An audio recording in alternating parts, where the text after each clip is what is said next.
साल 2024 के चुनाव की तारीखें जैसे जैसे नज़दीक आती जा रही हैं, कांग्रेस में घमासान और भगदड़ वैसे ही लगातार बढ़ती जा रही है और कांग्रेस पार्टी को झटके पर झटके लगते जा रहे हैं। एक एक करके कई कांग्रेसी नेता पार्टी छोड़ते नजर आ रहे हैं। इसकी कई वजहें गिनाई जा रही हैं, लेकिन सबसे बड़ा कारण है कांग्रेस में दिशाहीनता की स्थिति, जिसकी वजह से कांग्रेस नेता अपने भविष्य को लेकर सशंकित हैं और भ्रम का शिकार होते जा रहे हैं। नमस्कार, उन्हें में स्वागत है आपका। मैं हूं अंशुमान आनंद। कांग्रेस पार्टी की उम्र वैसे तो लगभग 140 वर्ष हो चुकी है। सन 1885 में इस पार्टी ने बहुत से उतार चढ़ाव देखे, लेकिन आज मतलब इन दिनों उसे जो दिन देखना पड़ रहा है, उसके बारे में कांग्रेस के संस्थापकों ने कभी सोचा भी नहीं होगा। जब से लोकसभा चुनाव 2024 का बिगुल बज गया है, उसकी तारीखों की घोषणा हो गई है, तब से ही कांग्रेस पार्टी छोड़ने वाले कांग्रेसियों की जैसे बाढ़ सी आ गई है। कांग्रेस छोड़ने वालों में रवनीत सिंह बिट्टू, गौरव वल्लभ, संजय निरुपम, अशोक तंवर, नवीन जिंदल, मिलिंद देवड़ा जैसे कई चर्चित और युवा चेहरे शामिल हैं जो कि कांग्रेस का भविष्य बन सकते थे, लेकिन उन सब ने आहिस्ता आहिस्ता कांग्रेस का दामन छोड़ दिया। कांग्रेस छोड़ते हुए इन नेताओं ने पार्टी संगठन पर कई तरह के आरोप लगाए। हालांकि ऐसा नहीं है कि कांग्रेस छोड़ने वाले ये सभी नेता दूध के धुले हुए थे। उनमें अवसरवादिता की कमी नहीं थी और वो सभी अपने भविष्य को लेकर चिंता उन सब में बनी हुई थी। लेकिन आखिर क्या वजह थी कि इन नेताओं को कांग्रेस में अपना भविष्य अंधकारमय दिख रहा था? इसके पीछे कई कारण गिनाए जाते हैं। इसमें से पहला कारण है विचारधारा का संकट। पिछले कुछ समय से कांग्रेस पार्टी विचारधारा के नाम पर बुरी तरह भ्रमित दिखाई दे रही है, एकदम कंफ्यूज दिखाई दे रही है। एक ओर तो राहुल गांधी जाति आधारित जनगणना की बात करते हैं, जो कि उनके पिता राजीव गांधी और परदादा जवाहरलाल नेहरू जैसे नेताओं के विचारों के विरुद्ध है। दूसरी ओर राम मंदिर के लोकार्पण जैसे भव्य आयोजन का बहिष्कार करके कांग्रेस पार्टी पूरी तरह हिंदू विरोधी दिखने लगी थी, जिसकी वजह से जनता में यह संदेश जा रहा है कि कांग्रेस एक विशेष मजहब परस्त नीतियों पर काम कर रही है।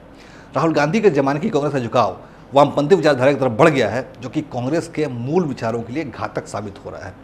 वामपंथी लॉबी के प्रभाव में ही आकर राहुल गांधी विदेशी मंचों पर जाकर देश के विरुद्ध बयानबाजियां करते हैं, सर्जिकल स्ट्राइक पर सवाल उठाते हैं। इससे कांग्रेस के स्टैंड से पार्टी को काफ़ी नुकसान हुआ है।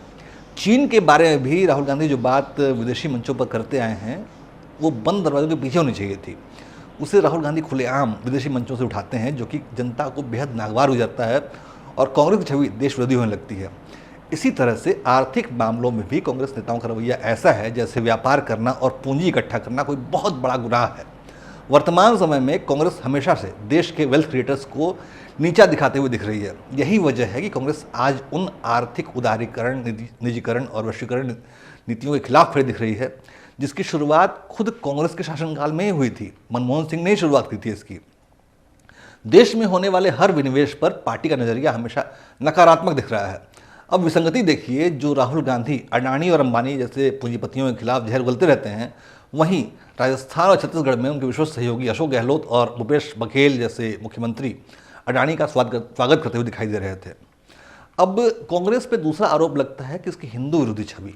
कांग्रेस की मुश्किल का कारण ये है कि जब कांग्रेस ने पहली बार साल 2014 के चुनाव में मोदी हाथों मात खाई, तब उस हार के कारणों की समीक्षा के लिए वरिष्ठ कांग्रेसी नेता ए.के. एंटनी के नेतृत्व में एक कमेटी बनाई गई थी। मैं आपको बता दें कि ए.के. एंटनी बहुत वरिष्ठ कांग्रेसी नेता हैं, जो कि यूपीए सरकार में रक्षा मंत्री जैसे बड़े पद को संभाल चुके थे।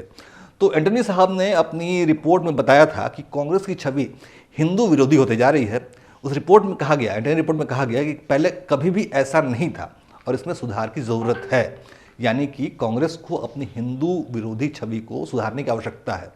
लेकिन तब से अब तक इस रिपोर्ट को आए हुए 10 साल बीत गए हैं। इस छवि को सुधारने के लिए कोई काम नहीं किया गया, बल्कि राहुल गांधी को दत्तात्रेय गोत्र वाले जन्मधारी ब्राह्मण साबित करने की असफल कोशिश भी की गई। उस पर से सबसे बुरा यह हुआ कि राम मंदिर के लोकार्पण कार्यक्रम से कांग्रेस ने दूरी बना ली। हाल के दिनों में जितने भी लोगों ने कांग्रेस छोड़ी है, उन सभी ने एक स्वर में कहा है कि राम मंदिर का विरोध करते रहना उन सभी के लिए संभव नहीं हो सकता है, क्योंकि इस देश में हिंदू बहुसंख्यक हैं जिनके वोटों के बिना कांग्रेस समाप्त हो जाएगी। लेकिन आश्चर्य की बात है कि कांग्रेस आलाकमान जो है वो इस बात पर विचार तक करने के लिए तैयार नहीं है। यह सचमुच आश्चर्य की बात है। और कांग्रेस की तीसरी सबसे बड़ी खामी है, या फिर उसकी जो समस्या है कि नेतृत्व की अनुपलब्धता। यानी कि जब जरूरत पड़ती है नेताओं को और कार्यकर्ताओं को, तो कांग्रेस का नेतृत्व जो है गायब होता है। कांग्रेस आलाकमान पर अक्सर ये आरोप लगता है कि जब वो कार्यकर्ताओं और जमीनी स्तर के नेताओं के लिए अनुपलब्ध रहते हैं, उनसे संपर्क करने की कोशिश करने पर बहुत प्रयास करने के बाद ही सफलता मिल पाती है। खास तौर पर राहुल गांधी पर शुरू से ही ये आरोप लगता रहा है कि जब भी पार्टी को उनकी ज़रूरत होती है वो गायब हो जाते हैं। जब भी कांग्रेस पार्टी किसी विशेष अभियान की तैयारी कर रही होती है तो राहुल विदेश यात्रा पर होते हैं या फिर कहीं पर लेक्चर वगैरह देने गए होते हैं। हालांकि राहुल गांधी ने पिछले दिनों अपनी भारत जोड़ो यात्रा और भारत जोड़ो न्याय यात्रा के दौरान खूब मेहनत की, लोगों से मिले और इसका अच्छा परिणाम भी देखने को मिला। राहुल गांधी को एक सीरियस प्लेयर के तौर पर लिया गया, लेकिन उनकी कंटिन्यूटी जो है, उनकी निरंतरता में लगातार कमी रहती है। वो लगातार जी जान से जनता से जुड़ते हुए दिखते हैं, फिर अचानक से गायब हो जाते हैं। अब ऐसा तो नहीं हो सकता ना। भारत जोड़ो न्याय यात्रा के समापन के बाद राहुल गांधी लगातार कई दिन तक दिखे नहीं, जबकि उस समय लोकसभा चुनाव 2024 की सरगर्मियां जोरों पर थीं। ठीक ऐसी ही समस्या प्रियंका गांधी वाड्रा के साथ भी है, राहुल गांधी की बहन के साथ भी है। कभी तो वो लगातार कई हफ्ते तक कार्यकर्ताओं के बीच दिखाई देंगी, फिर अचानक से गायब हो जाएंगी। कांग्रेस पार्टी ऊहापोह की स्थिति में रहती है, जिसका असर उसके चुनावी प्रदर्शन पर साफ दिखाई देता है। जैसे कि कांग्रेस की परंपरागत सीटें जैसे उत्तर प्रदेश में रायबरेली और अमेठी से कौन चुनाव लड़ेगा, इसका फैसला अभी जब मैं रिकॉर्डिंग कर रहा हूँ वो तभी तक उसका फैसला नहीं हो पाया है। फैसलों को टालते रहना कांग्रेस नीति का हिस्सा बन गया है। ये टालू रवैया कांग्रेस को बहुत भारी पड़ रहा है। पार्टी नेताओं की शिकायत ना सुनना और उन शिकायतों की जांच करना आदि, ये सब तभी संभव हो सकता है जब आप लगातार पार्टी कार्यकर्ताओं से मिलते रहते हैं, अपने नेताओं से मिलते रहते हैं। कांग्रेस नेता शिकायत करते हैं कि राहुल या प्रियंका से मुलाकात करने के लिए उन्हें महीनों तक कोशिश करनी होती है। ऐसी स्थिति में कार्यकर्ता या नेता बिदक कर दूसरी पार्टी का दामन थाम लें तो दोष उनका थोड़ी ही हो जाए, दोष तो नेतृत्व का है। उनकी तुलना अगर भाजपा से की जाए तो भाजपा का शीर्ष नेतृत्व हमेशा अपने जमीनी कार्यकर्ताओं और नेताओं के लिए उपलब्ध रहता है, जो कि पार्टी और नेताओं के बीच संपर्क को मजबूत बनाता है। तो ये थी कांग्रेस की समस्याएं। अब कांग्रेस पे एक अगला आरोप लगता है परिवारवाद का दंश। ये एक बहुचर्चित आरोप है जो कि इस पर पीएम मोदी ने भी कई बार बयान दिया है, लेकिन इसका सबसे बड़ा असर होता है कांग्रेस के युवा नेताओं पर, जो कि परिवारवाद का दंश झेलने के लिए मजबूर होते हैं। अब मिलिंद देवड़ा हुए या फिर रवनीत सिंह बिट्टू हुए या फिर संजय निरुपम हुए, अब ये सब जानते हैं कि कांग्रेस पार्टी में राहुल गांधी चाहे कितनी बार भी फेल हो जाए, लेकिन नेतृत्व उनके पास ही रहेगा, उनके हाथ में रहेगा। चाहे दूसरे नेता चांद तारे तोड़कर क्यों नहीं ला दें, उन्हें राहुल गांधी के नीचे ही काम करना होगा। ऐसा नहीं है कि कांग्रेस में प्रतिभावान नेताओं की कमी थी। अगर गांधी परिवार के अंदर के लोगों को ही आगे बढ़ाना हो तो भी कई लोग हैं, लेकिन 1 से लेकर 10 नंबर तक राहुल गांधी ही कांग्रेस की लिस्ट में काबिज हैं। उसके बाद उनके वफादारों का नंबर आता है और किसी और नेता का नंबर इसके बाद ही आ सकता है। लेकिन इतना इंतजार करने के लिए कांग्रेस की युवा पीढ़ी तैयार नहीं है। ये परिवारवाद का ही दंश है कि ज्योतिरादित्य सिंधिया, जितिन प्रसाद, मिलिंद देवड़ा, रवनीत सिंह बिट्टू ऐसे कई ऊर्जावान नेता कांग्रेस पार्टी छोड़कर चले गए। विपक्ष द्वारा गिनाए गए आंकड़ों को माने तो राहुल गांधी अब तक 27 बार अलग अलग चुनाव में कांग्रेस को हरवा चुके हैं, लेकिन कांग्रेस पार्टी अब भी राहुल गांधी के नाम का जादू चलने के इंतजार में है। सालों बाद कांग्रेस ने अपना अध्यक्ष बदलने की जहमत भी उठाई तो 80 साल के मल्लिकार्जुन खड़गे को लेकर आ गए, जिनकी भूमिका एक रबर स्टैंप से ज़्यादा नहीं है। यहाँ तक कि राहुल गांधी की जगह प्रियंका वाड्रा को लाने के लिए भी कांग्रेस के कार्यकर्ता लगातार मांग करते रहते हैं, लेकिन कांग्रेस नेतृत्व जो है उसके लिए तैयार नहीं है। ऐसे में गांधी परिवार के बाहर के किसी नेता को कांग्रेस की कमान सौंपने की तो कोई सोच भी नहीं सकता है। तो ये सारी समस्याएं हैं। और एक और भी बात है जो कि कांग्रेस के नेताओं के बारे में कही जाती है कि वही 5वां पॉइंट मैं आपको बता रहा हूँ कि कांग्रेस नेताओं का जमीनी संपर्क यानी कि ग्राउंड लेवल का कनेक्ट जो है वो टूट चुका है। हाल ही में कांग्रेस छोड़ने वाले कई नेताओं ने आरोप लगाया कि कांग्रेस नेताओं का जमीनी संपर्क पूरी तरह से टूट चुका है।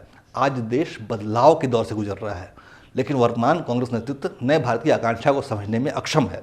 यही वजह है कि ना तो पार्टी सत्ता में आ रही है और ना ही मजबूत विपक्ष की भूमिका ही निभा पा रही है। इससे कार्यकर्ता हतोत्साहित हो रहे हैं। बड़े नेताओं और जमीनी कार्यकर्ताओं के बीच की दूरी को पाटना कांग्रेस के लिए बेहद कठिन साबित हो रहा है। जब तक एक कार्यकर्ता अपने नेता को सीधे तौर पर सुझाव नहीं दे सकता, तब तक किसी भी प्रकार का सकारात्मक परिवर्तन संभव नहीं है। इसकी बजाय कांग्रेस नेता लगातार अपने चमचों से घिर रहते हैं।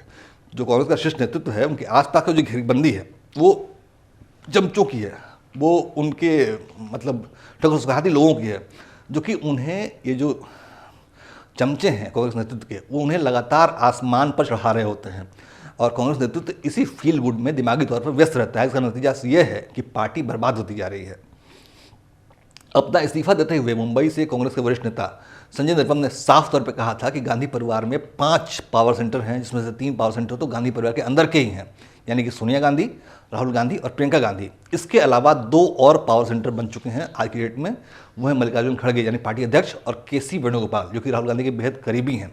ये लोग, इनका पावर सेंटर गांधी परिवार के बाहर से काम कर रहा है।